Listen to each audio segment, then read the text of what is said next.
Paz do Senhor para todos que nos assistem, nos ouvem através desse canal. A, a minha alegria de estar compartilhando com você mais uma vez e para juntos podemos aprender um pouco mais a respeito da palavra de Deus. E o livro que nós estamos iniciando é o livro de Introdução ao Novo Testamento.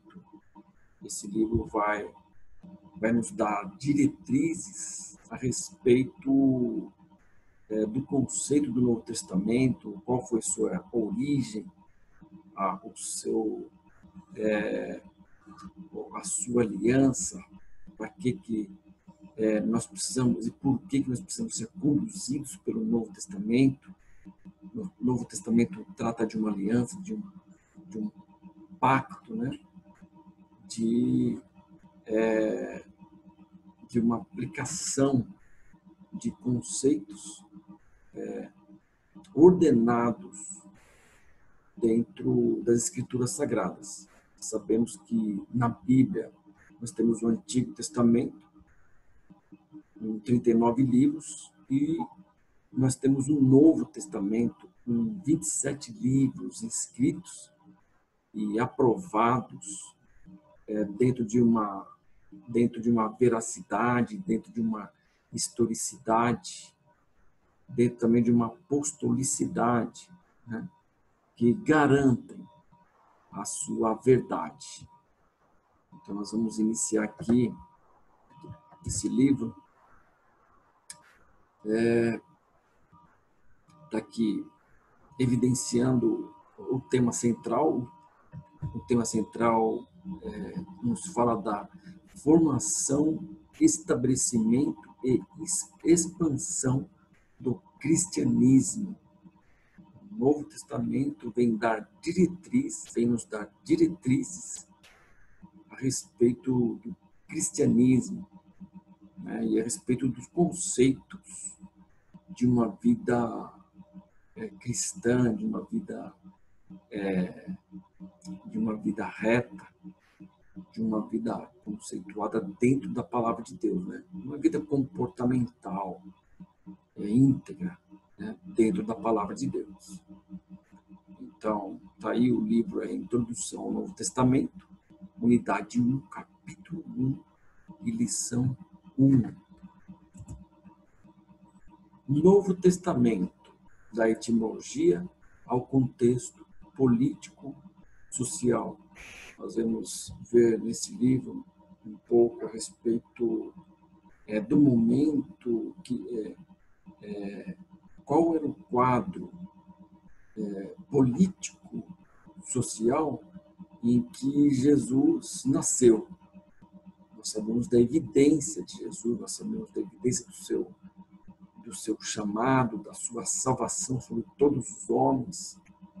Mas aqui nós vamos ver um pouco dentro desse contexto dentro de uma historicidade, né? A gente sabe que no período em que Jesus nasceu, Roma era um império que dominava nesse período.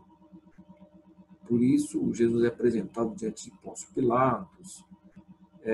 Jerusalém tinha sido sitiada, né, dominada por Roma, e Jerusalém, os religiosos, eles deviam obediência aos tribunos, né?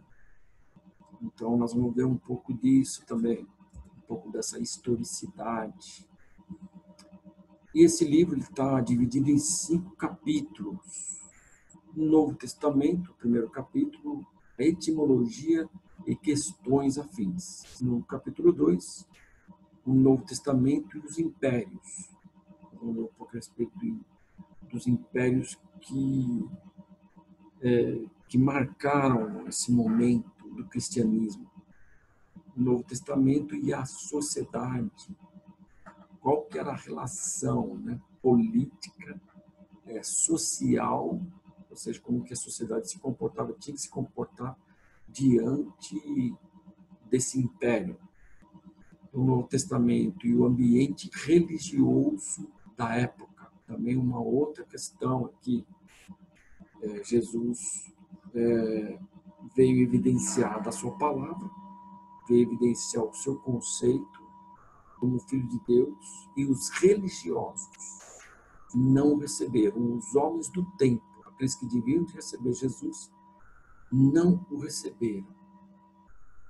E nós vamos ver um pouco sobre isso também. E o Novo Testamento e o judaísmo, ok? Novo Testamento, etimologia e questões afins. Nós estamos vendo aqui, eu coloquei esse quadro aqui, mostrando aí um panorama dos livros do Novo Testamento. Sabemos que são 27 livros, eles estão divididos em evangelho, estão divididos em doutrinário, né? Histórico. Né? Nós temos os 4 evangelhos, que é Mateus, Marcos, Lucas e João. E aí é o livro de Atos dos Apóstolos, é um livro histórico, não um livro doutrinário. Nós vamos ver a história dos homens de Deus que saíram para levar o evangelho em meio à sociedade, diante das nações, e na Ásia Menor. A região da Ásia ali era uma região onde era concentrado o maior número da população. Não é como hoje, que nós vivemos uma globalização, né? Então, Paulo viajou na Ásia, entre a Ásia Menor e a Ásia Maior, né? Parte da Macedônia, que é a Europa hoje, parte do Egito, as regiões do Egito. A gente vai ver algumas cidades, né? E a Bíblia ela vai, o Evangelho no Novo Testamento, ele vai dar um panorama em cima dessa região. Hoje nós somos globalizados, né? O Evangelho atravessou os continentes, mas no princípio não era assim, certo? Então nós vamos ver as cidades da Grécia, cidades da Macedônia, da Síria, né? Do Egito, certo? Então nós vamos ver essa historicidade dentro dos Atos dos Apóstolos. Aí tem as cartas, né, as 13 cartas que Paulo escreve, que são as cartas doutrinárias, Romano, as 2 cartas de Coríntios, aos Coríntios, Gálatas, Efésios, Filipenses, Colossenses, 1ª e 2ª Tessalonicenses, 1ª e 2ª Timóteo, Tito, Filemão e Hebreus. E as epístolas gerais, ou epístolas pessoais, elas não são doutrinárias, mas elas trazem uma informação, elas trazem um princípio de situações que João viveu, e que Paulo, e que Pedro e Judas viveram, que eram situações que a igreja estava passando, né? Pessoas que estavam querendo trazer heresias para dentro do grupo da igreja, e João escreve cartas informando, são informativas, são pessoais, mas, claro, trazendo um ensinamento, tá certo? Aí é subdividido, no Novo Testamento, ele é subdividido nos 4 evangelhos, né? Mateus, Marcos, Lucas e João, que são chamados os evangelhos sinóticos, ou seja, esses homens viveram um momento de uma realidade com Cristo, com Jesus na Terra, dos ensinamentos, tiveram um colégio apostólico, né? E eles viveram esse momento, e cada um escreveu na sua ótica, ou seja, apontando para o mesmo lugar e trazendo uma evidência de Cristo, né? Por isso que é sinótico, né? Aí nós vemos um livro histórico, que eu já falei, que é o livro de Atos dos Apóstolos, falando da trajetória desses homens que saíram e as suas complicações, suas dificuldades, no meio de uma trajetória, no meio de um anúncio do Evangelho. Aí tem as cartas também, que eu já falei, cartas paulinas, são 13. Alguns historiadores dizem que existe uma possibilidade de Paulo ter escrito a carta aos Hebreus também. Existem muitas evidências, mas nada comprovado. Então, aí tem as cartas gerais, que são as cartas de Hebreus, Tiago, a primeira e a segunda epístola de Pedro, e a primeira até a terceira epístola de João e Judas. E, por fim, a carta de Apocalipse, né? É um livro apocalíptico, está falando de uma escatologia, está falando de um tempo final, e é importante também conhecer dessa carta e a sua eficiência diante do cristianismo, a sua realidade diante do cristianismo. No 1.1 dessa unidade, nós vamos falar do Novo Testamento e a sua etimologia, ou seja, a sua originalidade, a sua criação. O Novo Testamento significa pacto em hebraico, né? É um estabelecimento de uma situação legal por meio de um testemunho acompanhado de juramento. Então, todo o Novo Testamento ele é testificado dentro de uma veracidade de um testemunho. E depois ele é avaliado na sua veracidade, na sua historicidade e na sua apostolicidade. Né? Isso passa por um crivo de homens autênticos e autônomos para consolidar essa escrita, né? Esse Novo Testamento, que nós chamamos de Novo Testamento, é o que se refere. O Novo Testamento refere-se a nós, refere-se a todo aquele que busca em Cristo, né? A sua mudança de vida, o seu comportamento, né? E nós precisamos andar conforme o Novo Testamento se nós queremos ver Deus. Então, o Novo Testamento e a sua composição é escrito entre 45 e 100 depois de Cristo. Foi o momento que foi escrito o Novo Testamento, no momento que Jesus andava, caminhava pela terra, ele caminhava baseada nas suas palavras. Jesus é a palavra. Né?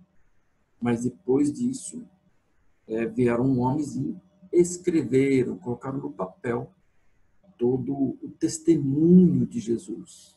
Né? Por isso que é testamento, está baseado num testemunho dentro de uma veracidade. Com exceção de Lucas, seus autores eram judeus. Não existe uma assertividade de que Lucas tenha sido grego, filho de grego, mas judeu ele não era. Né? Nós vamos ver um pouco também à frente a respeito disso. Ainda dentro da composição, vamos ver a composição do Novo Testamento. Então, Marcos, João e Pedro fizeram parte do colégio apostólico, ou seja, eles andaram com Jesus. Eles pararam para aprender com Jesus. O homem que quer seguir Deus, ele precisa parar para aprender de Deus, para aprender o certo, para fazer o certo. Tem muita gente recebendo Jesus, se dizendo crente, se dizendo homem de Deus, e não param para buscar nas Escrituras o ensinamento. E é preciso. Então, Paulo e Lucas são os únicos escritores do Novo Testamento que não foram testemunhas oculares da vida de Cristo, ou seja, eles não viram o Senhor pessoalmente, né? João, Marcos, João e Pedro andaram pessoalmente com o Senhor, mas Lucas e Paulo não fizeram isso. Foi por revelação, certo? E por fé. Aí nós vamos falar aqui no ponto 5, no 1.5 fala do Novo Testamento e seus períodos. Um pouco, só tudo que nós estamos falando, mas estamos falando bem pouco, porque o livro que abrange, que dá uma profundidade nesse assunto, é o livro da história da igreja, né? E nós estamos tratando do Novo Testamento. Terceiro período, fala da consolidação do Novo Testamento, onde consolidou. Ou seja, ninguém sabia, ninguém só ouvia falar, aí de repente os homens vieram, escreveram esse Novo Testamento e falaram assim, aqui, ó, nós tivemos um Antigo Testamento, agora esse aqui é um novo, é escrito, é enviado do Mestre. Jesus veio e marcou a história. Jesus não só revelou, Deus só não se revelou, Deus revelou em pessoa. Então Jesus veio, testificou, andou, testemunhou para poder mais tarde consolidar. Então, mais tarde, nos anos 60 aos anos 100, é consolidado em escrita, em papel, aquilo que Jesus tinha feito e autenticado no Novo Testamento. Então, há epístolas pastorais de Paulo, escritos de Pedro e Apocalipse. Certo? Então, as epístolas de Paulo são epístolas doutrinárias, pastorais, ou seja, situações em que precisava de um conceito de Deus dentro de um comportamento social, e Paulo escreve, ó, você tem que andar assim, tem que fazer assim, né? Não ser beberrão, não beber, né?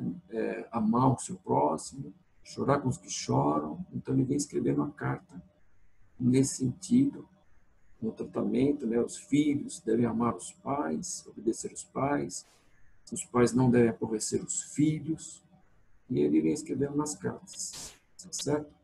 Fala também dos dons espirituais, Paulo relata acerca da vinda do Senhor, tudo isso é doutrinário. E Pedro e Apocalipse, tá certo?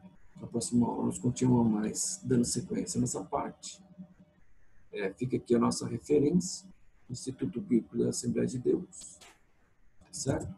O nosso núcleo IBAT Glória, né, no YouTube, temos uma página no Face e também no Instagram. Inscreva-se, né, dê o seu like, inscreva-se e nos ajude, você vai estar nos ajudando a compartilhar, né, a pulverizar as informações referentes ao Evangelho de Deus, anunciar o Evangelho de Deus, a palavra de Deus e a sua verdade. Ok? Um forte abraço para todos e fiquem na paz do Senhor. E até a próxima aula.